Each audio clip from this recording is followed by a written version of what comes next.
Aujourd'hui, dans Kamel sans filtre, on reçoit une femme de caractère, une entrepreneure qui a fait du talent et du mindset business sa marque de fabrique. Cindy Jax, c'est la force tranquille derrière Gentis, un acteur clé du recrutement et du placement de profils experts dans les métiers de la tech, de l'ingénierie et du digital. On va parler de son parcours, de ce qui l'a fait avancer, de sa vision du leadership, mais aussi de la réalité du terrain, celle des consultants, des missions et de la compétition dans un marché en constante évolution. Une conversation vraie, inspirante et sans filtre avec une femme qui prouve que l'on peut allier performance, ambition et humanité. Je vous souhaite un super Kamel sans filtre et comme d'habitude, n'oubliez pas de vous abonner, de liker et de partager. Bonjour Cindy. Bonjour Kamel. Comment ça va ? Ça va. Merci d'être aujourd'hui dans ce podcast. Ravi de t'avoir. Est-ce que tu connais la règle du joker ? Oui. Donc, pour ceux qui ne savent pas, tu auras donc ce joker que tu pourras utiliser à tout moment s'il y a une seule question auquel tu ne peux pas répondre. Ok, merci. On va commencer de manière un peu soft avec la question habituelle. Comment tu décrirais ton métier à quelqu'un qui n'y connaît rien ? Écoute, j'ai une petite anecdote là-dessus. Une fois, j'ai une amie de mon fils qui me dit dans la voiture « Mais toi, tu fais quoi, Cindy, dans la vie ?» Et mon fils a répondu « Ma maman, elle trouve du travail aux gens qui travaillent dans l'informatique. » Voilà. Donc, je dirais ça. Ça, c'est le job que tu fais actuellement ? Ouais. Donc, tu manages aussi des gens, tu as créé... Oui, j'ai ouvert Gentis au Luxembourg, ouais. Qui est en fait une filiale... Exactement. Donc, Gentis, c'est un groupe belge. Et moi, j'ai ouvert le bureau ici à Luxembourg. Ils sont combien en Belgique ? En Belgique, il y a 2 bureaux. Il y a Anvers et Bruxelles. Et je pense que ça représente une centaine de personnes. Et au Luxembourg, vous êtes combien ? Au Luxembourg, on est 4 dans le bureau. Et on a déjà une dizaine de consultants chez les clients en mission. En combien de temps ? 1 an, je pense, c'est ça ? Oui, un peu plus d'1 an. Et c'est quoi le fait d'être boss de sa boîte ? Parce qu'avant, tu faisais quoi ? Alors, j'ai travaillé pendant 12 ans dans un cabinet de recrutement anglo-saxon. Donc 7 ans à Paris et 5 ans à Luxembourg. C'est comme ça que j'ai démarré et dans le recrutement et dans l'IT, puisque la société s'appelait Computer Futures, donc à part faire de l'IT, ils ne faisaient pas grand-chose d'autre. Et puis après, je suis passée dans le service, donc j'ai travaillé chez Humanis, qui a été racheté par CGI, puis j'ai travaillé chez NSI, et du coup maintenant j'ai rejoint Gentis. Avec une aventure, cette fois, intrapreneuriale, mais les aventures précédentes, tu étais aussi... Non, les aventures précédentes, pas du tout. Donc, à Paris, j'ai commencé en tant que junior consultante jusqu'à manager une équipe de 11 consultants en recrutement. Puis après, donc, je suis venue au Luxembourg pour développer effectivement ici l'équipe aussi chez Huxley. Donc là où j'ai managé 5 personnes. Et puis chez Humanis, j'ai repris le bureau en fait au Luxembourg. Quand je suis arrivée, en fait, il y avait 9 consultants chez les clients, il n'y avait pas de bureau. Donc j'étais toute seule au bureau. J'ai travaillé pendant 1 an et demi toute seule, dans le développement commercial principalement finalement et la gestion de l'antenne ici à Luxembourg. Chez NSI, j'ai été plutôt business developer. Et puis là, du coup, vraie aventure intrapreneuriale. Et c'est quoi la différence ? C'est une bonne question. Là, la différence, c'est que je démarre from scratch. Gentis n'était pas du tout connu au Luxembourg. Donc, c'est une autre responsabilité de créer vraiment quelque chose de zéro, avec l'appui du groupe, évidemment. Tu as pris des parts dans la société quand tu l'as lancée ou tu as... Non, pas encore. J'aimerais bien. Okay. Petit message. Ok. Parce que c'est toujours un peu frustrant quand on démarre quelque chose de A à Z, dès le début, et que... Je sais pas. Oui, ça peut l'être. Je dirais qu'aujourd'hui, ça ne l'est pas, en tout cas, parce que j'ai quand même... c'est l'intrapreneuriat, donc je trouve que c'est pour le moment que les bons côtés. C'est-à-dire que j'ai la sécurité de l'employé, mais j'ai la chance aussi d'avoir les mains libres et de pouvoir développer quelque chose de zéro. Oui, parce que c'est un choix. Il y a beaucoup qui... Définitivement un choix, parce que j'aurais pu... Il y a des gens d'ailleurs qui m'ont dit « Mais pourquoi tu ne te lances pas toute seule ?» Finalement, dans le recrutement, d'autres l'ont fait. Je me sens pas encore l'âme d'un entrepreneur, et donc du coup, je me suis dit que c'est bien d'essayer déjà par l'intrapreneurship, avec ce côté sécurité. Parce que tu n'aimes pas trop le risque ou parce que... J'ai un côté un peu averse au risque, c'est vrai. J'ai besoin de sécurité d'un certain côté, et surtout d'une sécurité financière. Ok. Merci pour ces infos. Concernant, ça c'est ce que tu fais maintenant. Oui. Tu as fait quoi comme métier précédent ? Ton premier job, c'était quoi ? Mon premier job, j'ai été vendeuse chez Jennifer, en job d'été. Donc tu faisais quoi? Tu J'ai vends toute la journée, étiqueté pendant les soldes. la caisse. Ouais, exactement. J'ai encaissé. Donc j'étais vraiment toute jeune. Hein. Je pense que je crois que j'avais 16 ans à l'époque. Il fallait avoir 16 ans pour travailler. Donc voilà, j'avais commencé comme ça. Et t'aimais bien ce que tu faisais? C'était déjà l'âme vendeuse? Contact avec les clients? Ouais, ça, j'ai toujours aimé le contact avec les clients. Donc ça, c'était chouette. Après, ce que moi, j'aime particulièrement dans la vente, c'est la négociation. Bon, là, dans une boutique comme ça, il n'y a pas de négociation, donc voilà. Mais j'aime être au contact des gens, définitivement, donc c'était déjà chouette. Et t'as fait quoi de ton premier salaire? Je suis partie en vacances avec ma meilleure amie.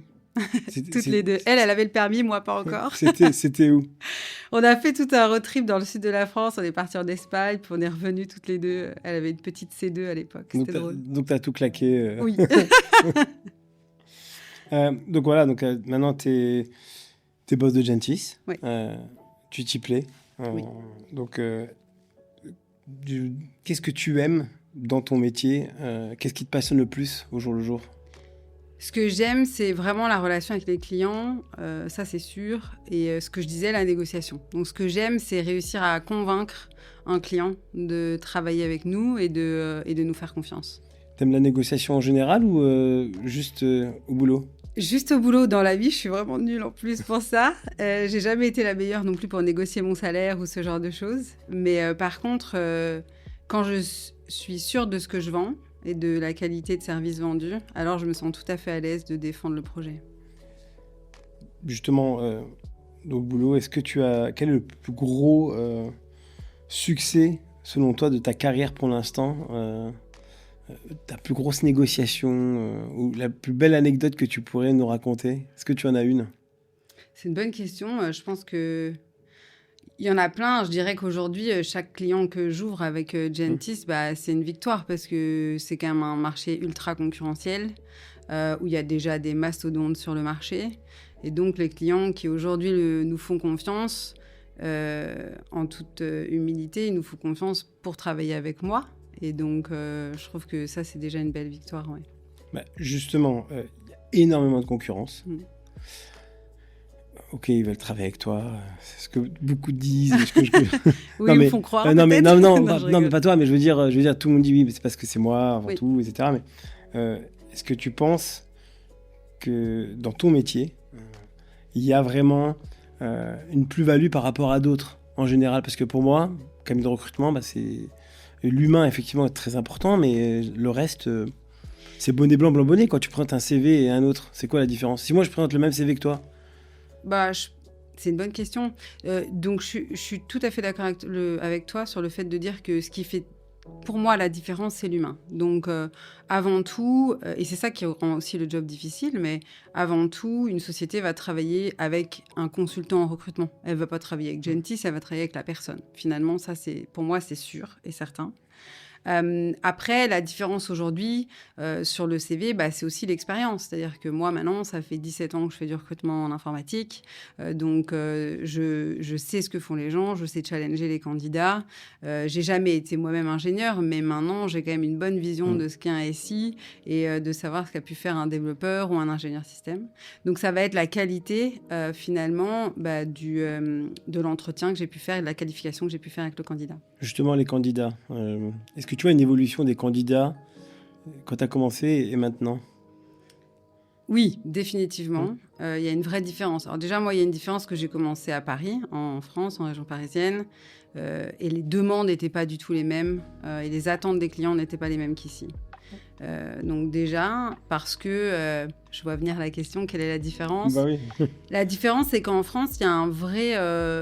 ils font très attention aux diplômes, beaucoup plus qu'ici au Luxembourg. Donc, c'était quand même assez discriminant d'ailleurs, parce qu'on allait nous demander, moi je veux que des gens sortis de groupe A, donc parce que les écoles d'ingénieurs sont classées, etc. Donc ça, ici au Luxembourg, franchement, le diplôme, on n'en a jamais parlé, quoi. Ou peut-être, j'ai même pas souvenir qu'on en ait parlé.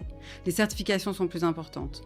Donc, pour revenir à ta question, après, sur les candidats, oui, la différence, c'est générationnel, mais je pense que tout le monde en parle, c'est pas lié que à l'informatique. C'est clair qu'aujourd'hui, les attentes des candidats sont pas les mêmes qu'elles étaient il y a 10 ans. Quelles attentes ils ont aujourd'hui? T'en as beaucoup parlé déjà dans d'autres podcasts, mais le télétravail, la flexibilité, avoir du sens dans son travail. Donc oui, tout ça, je crois que Covid a vraiment bouleversé les choses. Et puis nous, dans le recrutement, je dis souvent ça, mais ça fait un peu vieille, mais moi, j'ai commencé le recrutement, LinkedIn n'existait pas. Ok. Ah ouais. Et ouais. Okay. En fait, ça a commencé en 2008. Exactement, j'ai regardé en France LinkedIn et moi j'ai commencé donc c'est novembre 2008 et moi j'ai commencé en septembre 2008. Mais c'était pas du tout développé quoi. Et aujourd'hui, LinkedIn a vraiment révolutionné aussi le monde du recrutement. Les gens sont chassés tous les jours quoi. Donc ça change aussi beaucoup de choses. Avec l'IA, c'est pas plus facile de tricher pour ces candidats-là? C'est le risque. Aujourd'hui, j'ai pas encore été face à ça. Ou alors je ne l'ai pas vu, c'est possible. Mais définitivement, je pense qu'il faudra de plus en plus faire attention. Bon, je pense que la lettre de motivation est déjà obsolète aujourd'hui, mais avec l'IA, c'est forcément terminé. Il faudra faire de plus en plus attention au CV, à la véracité des CV, évidemment, c'est sûr. Maintenant, on peut encore faire des vérifications. Hein. Nous, on prend des références professionnelles, on fait la vérification des diplômes.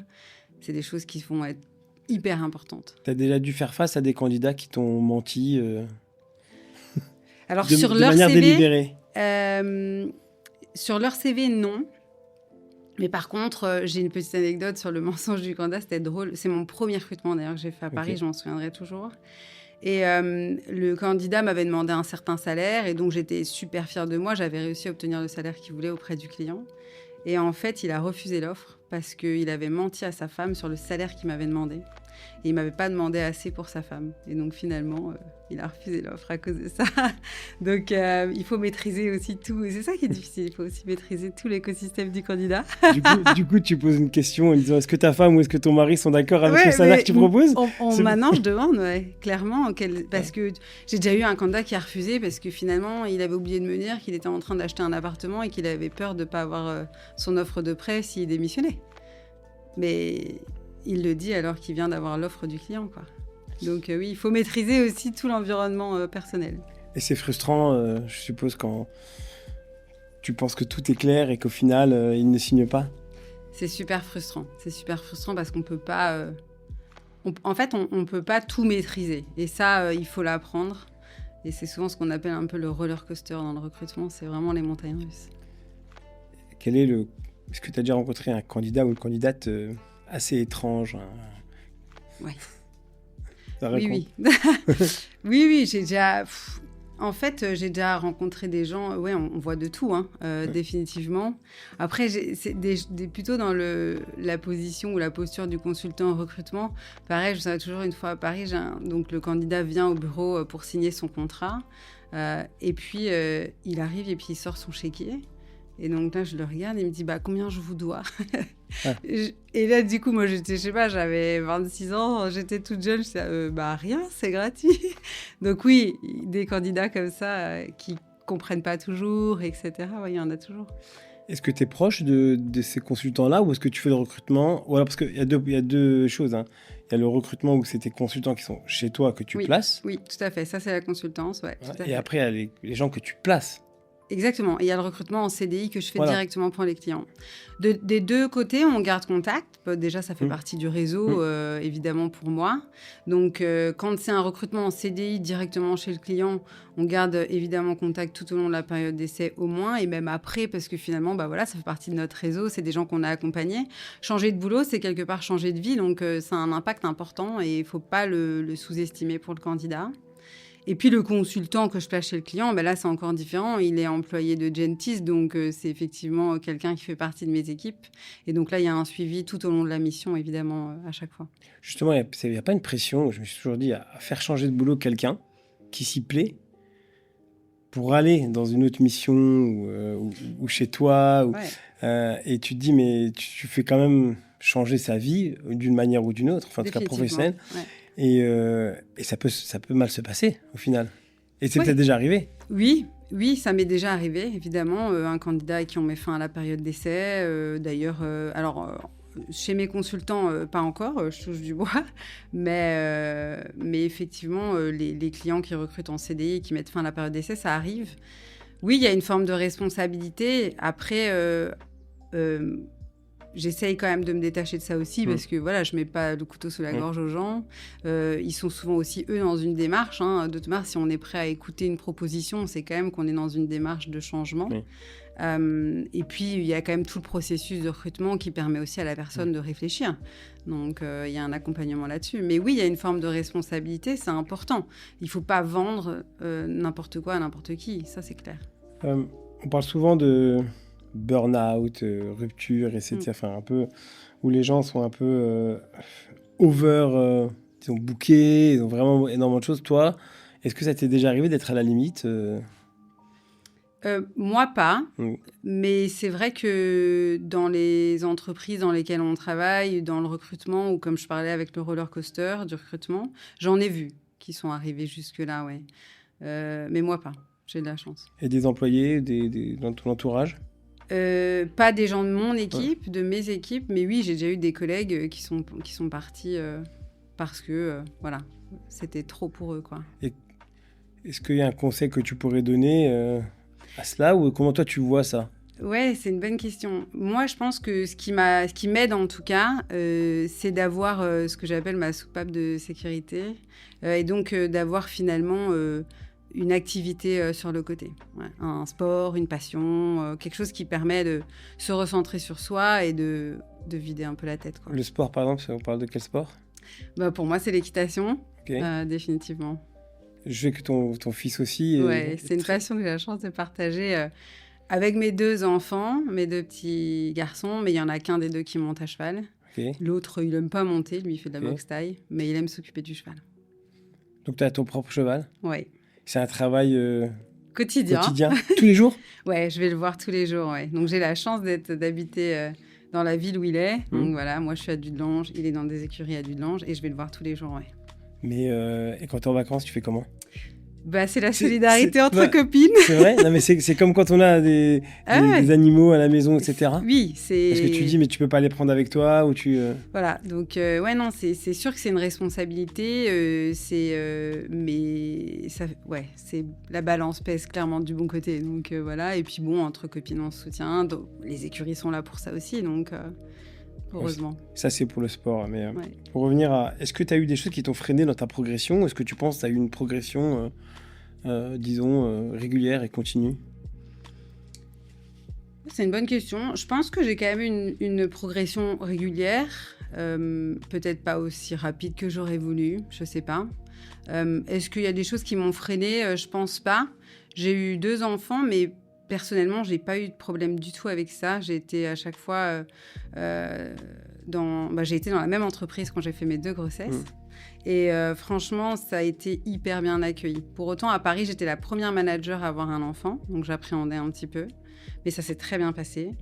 Et au Luxembourg, pareil, ça s'est super bien passé pour moi. Donc, après, c'est sûr que voilà, mettre en pause 4 mois, je ne vais pas dire que ça ralentit, mais forcément, ça a un impact, quoi. Quelle est la plus grosse critique qu'on t'ait faite un jour, que ce soit de manière pro ou personnelle? Ou celle que tu trouves injuste? Ça a été très difficile à accepter et je me souviendrai toujours, franchement, je pense que j'ai quand même toujours été une grosse bosseuse. Et c'était au début, je pense, dans mes débuts à Paris, dans le cabinet de recrutement Computer Futures, où je bossais comme une tarée.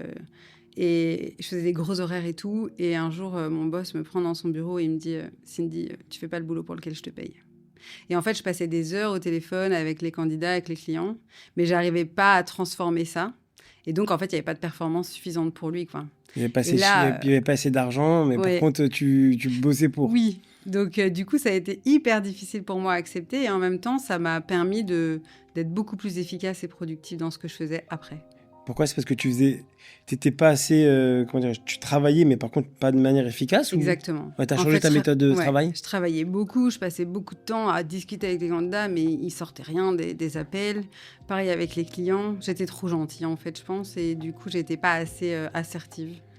Et donc, en fait, tu discutais avec les clients et tu pensais que ça allait signer comme ça, et alors qu'en vérité, il fallait choisir un peu ses batailles. Et... Oui. C'est comme quand tu dis à des clients, ou des prospects que tu vas plus voir parce que sinon tu perds ton temps parce que tu sais qu'ils signeront jamais, quoi. C'est ça. Moi, j'allais voir les clients sans, tu vois, évaluer le potentiel, etc. Et donc, au final, je perdais du temps sur des sujets pas importants et je mettais pas assez d'efforts dans les sujets importants.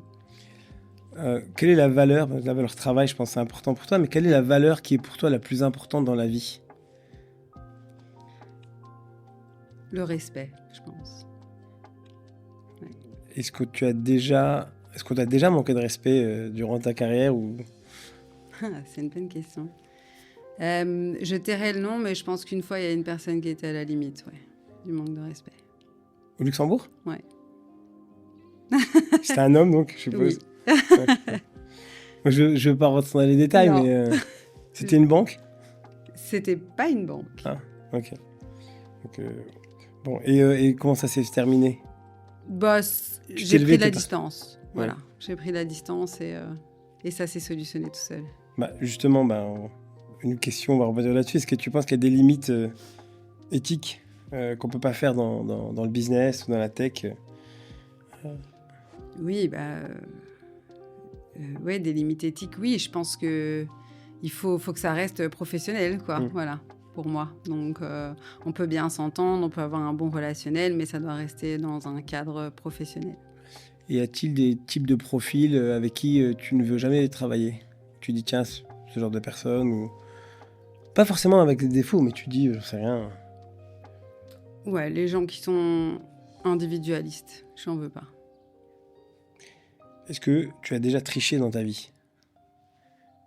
Tricher? Je crois pas. Non, franchement, peut-être au jeu de cartes ou en jouant, peut-être, parce que je suis un peu mauvaise perdante. T'es prête à tricher pour gagner? Dans la vie, non. Franchement, pas. Parce que déjà, je sais pas mentir. Donc, je suis un peu un livre ouvert, on me l'a toujours dit. Donc, ça se voit directement. J'ai du mal à cacher mes émotions. Mais dans un jeu, oui, pour gagner, why not, y a-t-il un tabou dans le secteur de la tech ici que tu aimerais, dont personne parle, mais que toi tu voudrais briser? Un truc que tu dis, tiens, je trouve que dans le milieu business, il y a cette chose-là, que je trouve pas très correcte, ou j'aimerais qu'il change. C'est pas un tabou, mais c'est vrai que en tout cas, dans ce que je voudrais qu'il change, c'est qu'on s'ouvre un peu plus, je pense, aux challengers comme nous. J'entends beaucoup, surtout dans les grosses banques ou dans les grosses entreprises, il faut être référencé, il faut faire partie du panel, etc. Mais en fin de compte, c'est comme quand on dit, non, on veut pas des juniors. Mais les juniors, avant d'être senior, tout le monde a été junior. Mais là, c'est pareil. En fait, oui, il faut être référencé. Oui, mais en même temps, si on peut pas se faire référencer, c'est compliqué. Donc ça, c'est ce que je trouve un peu dommage, c'est qu'il y a certaines entreprises qui sont quand même assez fermées. Et je trouve que c'est toujours bon de s'ouvrir à des nouveaux suppliers, pas que Gentis, mais... Tu dis ça parce que tu es chez un challenger, ou tu le dirais pareil si tu étais dans un grand groupe? C'est une bonne question. De manière générale, je pense. Ouais. Dans la vie, en général, j'ai toujours été comme ça. Je pense que la nouveauté peut apporter du bon. Il faut essayer, en tout cas. Tu vois, il faut laisser la chance aux gens. Moi, je suis un peu comme ça. Et chez Gentis, on le fait. Moi, je recrute des jeunes dans mon équipe aussi. Et je pense que c'est important de laisser la chance aux gens. Il faut laisser la chance. C'est prendre des risques à peu près, un peu. Donc, c'est vrai que c'est une forme de risque. C'est vrai que c'est une forme de risque. Est-ce que tu es déjà passé par des périodes de conflit ou de tension dans l'entreprise? Même dans la vie, hein. Des périodes de tension, oui. Ou de trahison ou Trahison, je crois pas. Tension, oui, définitivement. Il y en a toujours des tensions, finalement, qui peuvent être positives en soi. Hein. Et conflit...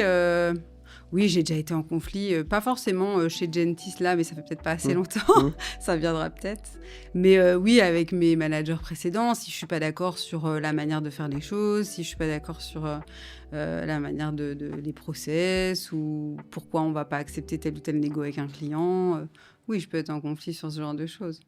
Tu as déjà assisté à une injustice dans laquelle tu pouvais rien faire? Oui, parce qu'on ne le dit pas, mais il y a toujours de la discrimination à l'emploi, donc c'est une forme d'injustice, définitivement. Quel genre de discrimination? Les gens le disent pas, mais voilà, oui, tu sais très bien qu'il y a certains noms de famille, si tu envoies le CV, ça va être un peu trop exotique ou ce genre de choses. Ouais, encore actuellement? Malheureusement, oui, de moins en moins, mais encore aujourd'hui, ouais. Je pense que Kamel Amroun passerait moins. Bah, Mon prénom. Kamel Amroun est connu, donc ça va, mais oui, définitivement, ça peut encore se passer. Et après, il y a de la discrimination plutôt positive. Aujourd'hui, dans l'IT, on va nous dire, des femmes. Si c'est une candidate, c'est mieux. Oui, justement. Je trouve pas que c'est trop. Ouais, moi je suis pas d'accord avec ça. Ouais. Donc voilà, moi je suis pour l'égalité évidemment, mais je suis pour vraiment l'égalité. Donc c'est-à-dire qu'à compétences égales, voilà, on ne doit pas juger si c'est une femme ou un homme. En fin de compte, peu importe pour moi. Donc oui, c'est trop. En fait, c'est trop et je trouve que ça va finir par desservir en fait. Et tu vois une différence un peu entre les candidates femmes et hommes dans la manière de répondre aux questions, dans la performance, est-ce qu'il y a une différence que tu vois? C'est une bonne question. Alors, j'en discutais en plus ce matin, mais oui. Alors, je dirais que c'est un peu des caricatures, mais en tout cas pour les gens qui travaillent avec moi, je vais plutôt parler comme ça. Donc les consultants en recrutement, moi j'ai plus de facilité je trouve que c'est plus facile de former une femme. Ok. Voilà, parce que je trouve qu'elles sont, de manière générale, un peu plus bonnes élèves. Et plus humbles peut-être. Ouais, moins je connais tout, je sais tout. Voilà, donc elles accueillent mieux le feedback et elles sont plus prêtes à prendre les conseils. Donc je trouve ça plus facile. Pour moi, en tout cas. Après, dans les candidates, les attentes ne sont pas les mêmes. Alors, ce sera un peu cliché, mais définitivement, les femmes vont faire quand même plus attention aux horaires de travail.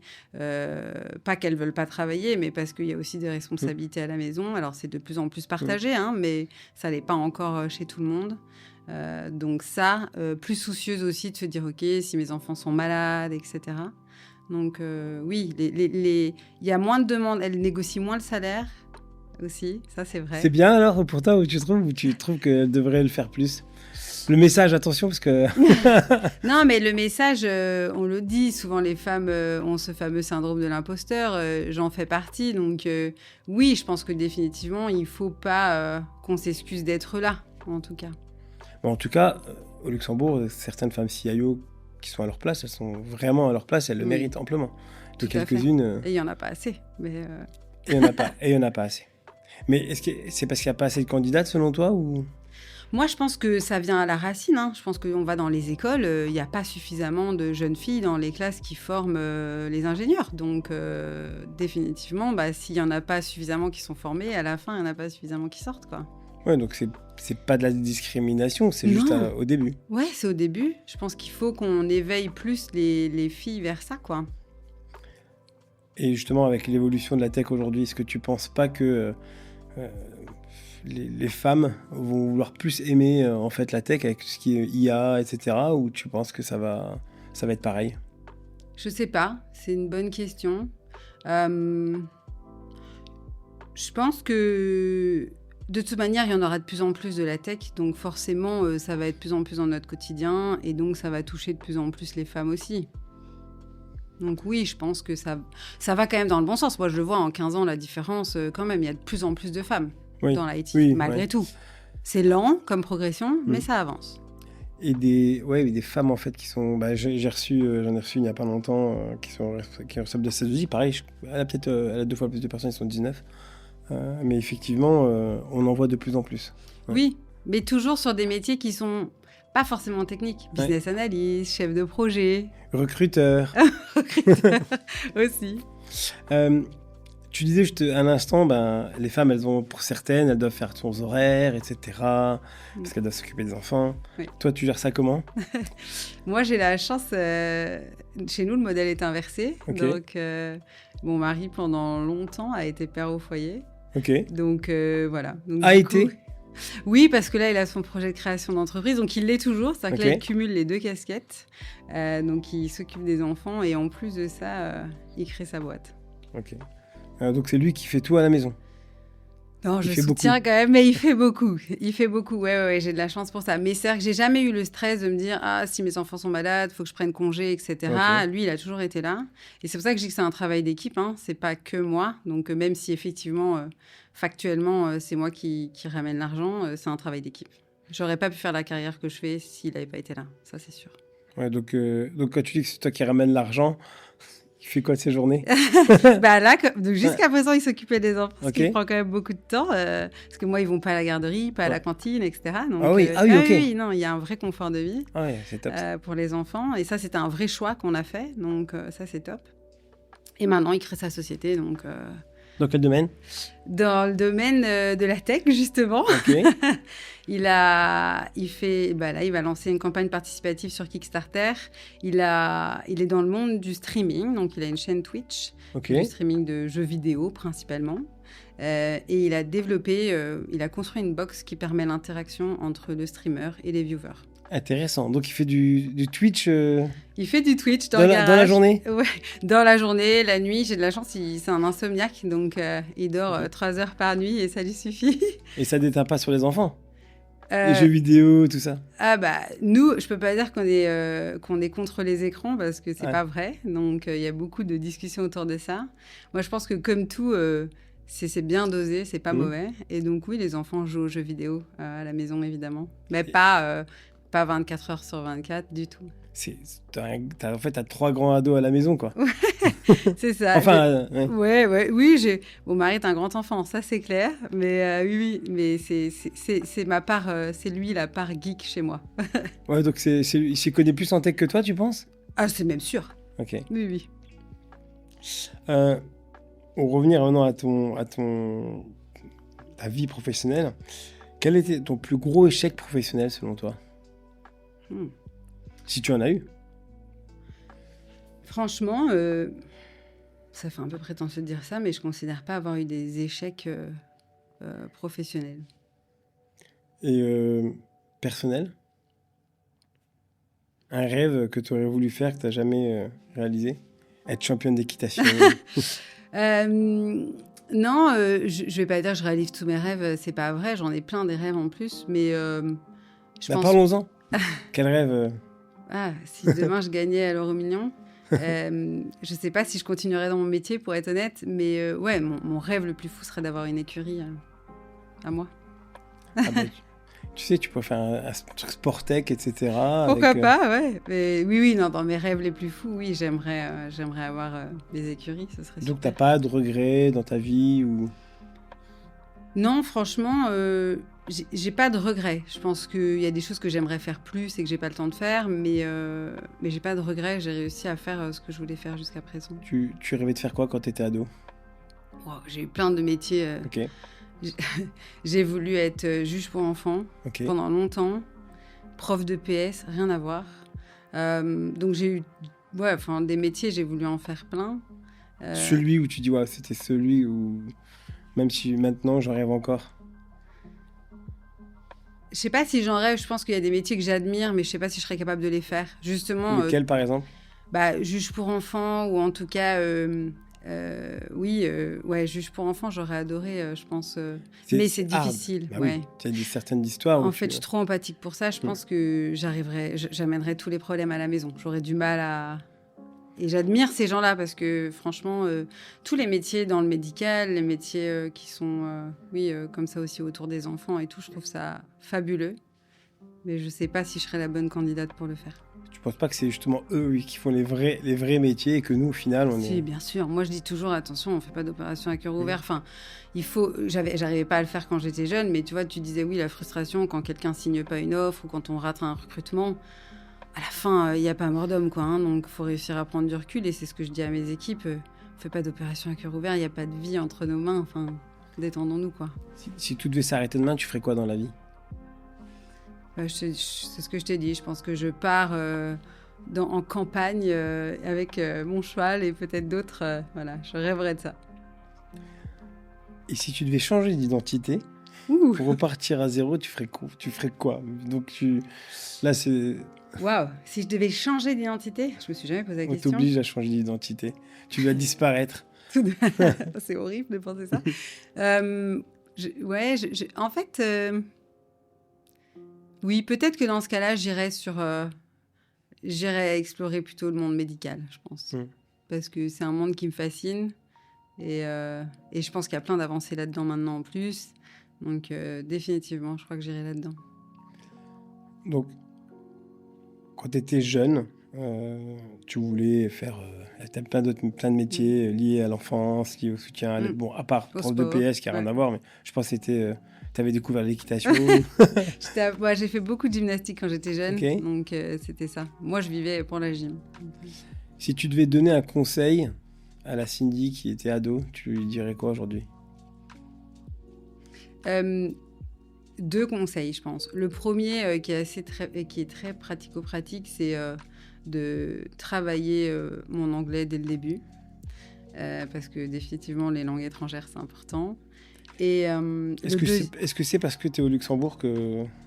En fait, moi, je pense que j'ai eu la chance de venir au Luxembourg par un transfert interne. Donc, j'ai demandé une mutation en interne.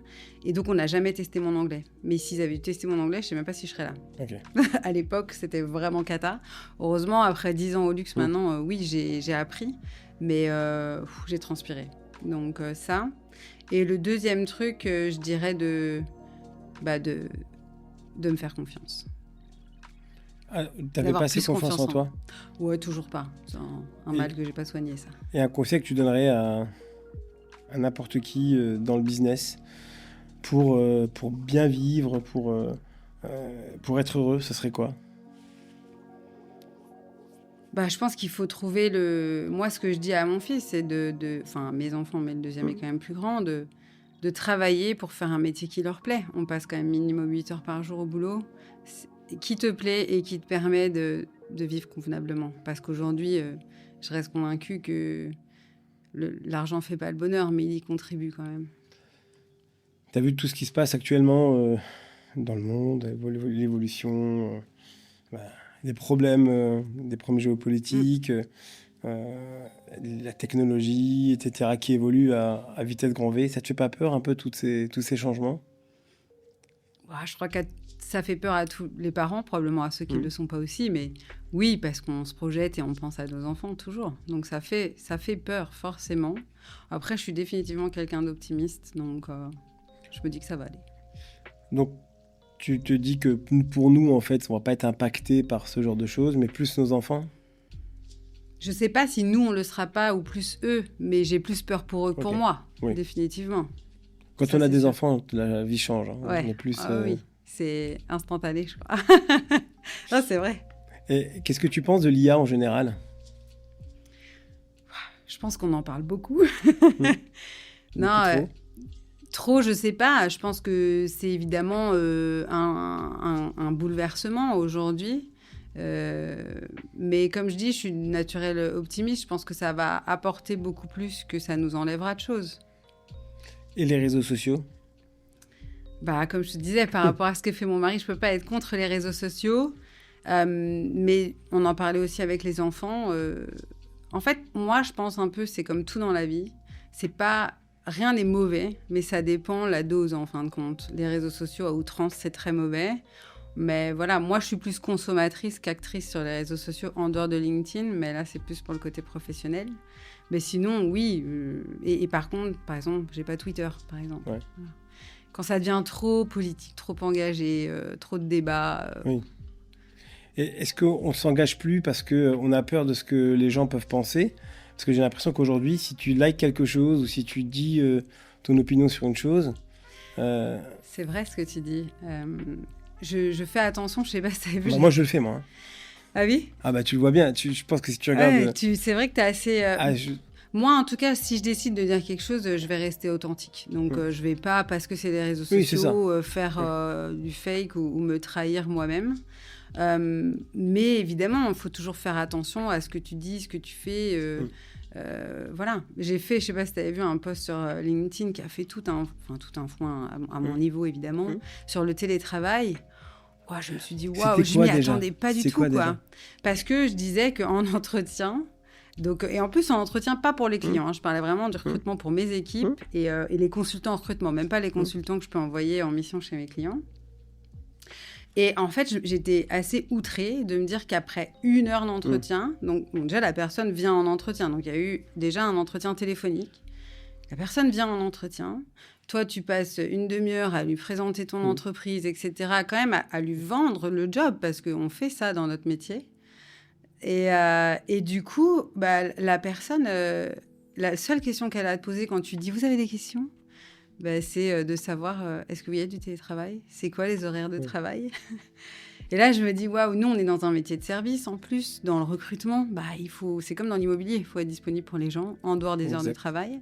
Et donc, les gens qui me demandent ça, je me dis, ça va être compliqué, quoi. Ouais, c'est souvent les...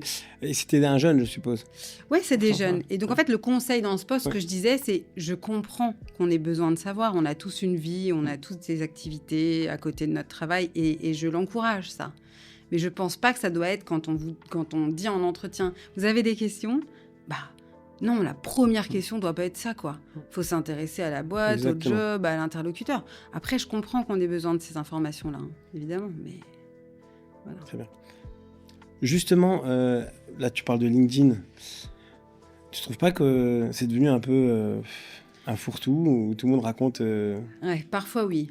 C'est vrai que je trouve que ça peut être de moins en moins professionnel, même si, pour le coup, moi, je suis quand même très étonnée de...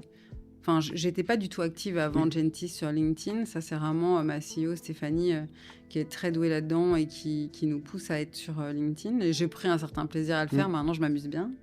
Et à chaque fois que je vais en event, tout le monde me parle de mes posts LinkedIn. Bah oui. Donc, à la fin, je me dis qu'il y a quand même une retombée, quoi. Maintenant, c'est vrai que parfois, ça peut être un peu Facebook, le bazar.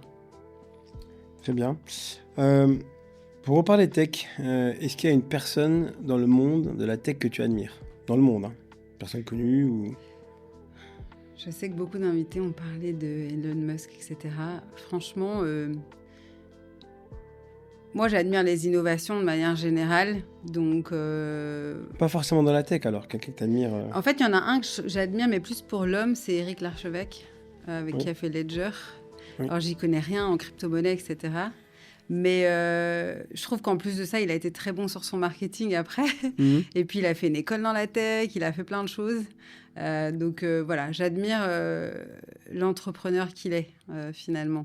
Tu devrais lire un des messages LinkedIn qu'il a mis sur le futur de la France et avec une petite histoire synopsis.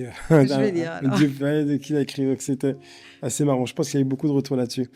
Ouais. Ok, est-ce que tu as eu un mentor dans ta vie ? Oui. Oui, je pense qu'aujourd'hui, je peux dire que j'en ai eu 2. Mon premier manager, et donc Olivier Kerkhove, et qui est toujours dans le recrutement aussi, lui, de son côté.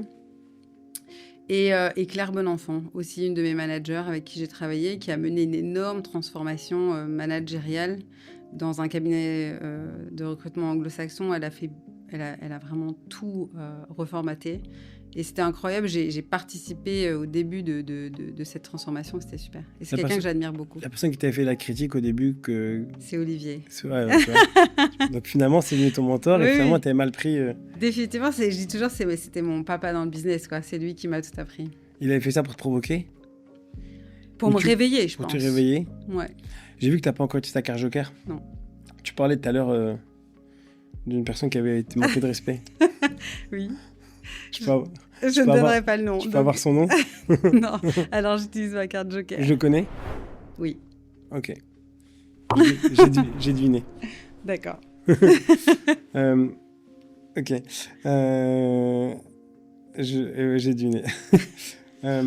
Ok, c'est très bien. Maintenant, est-ce qu'il y a une citation qui te guide dans la vie ? Un truc où tu te dis, tiens, c'est...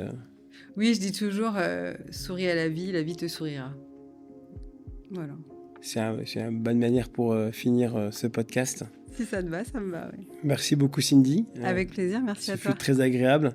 Et dernière question, qui aimerais-tu voir à ta place ici ? J'y ai pensé avant de venir. J'ai pensé... Quelqu'un d'abordable. Hein. Ne me dis pas Éric Larchevêque, même si...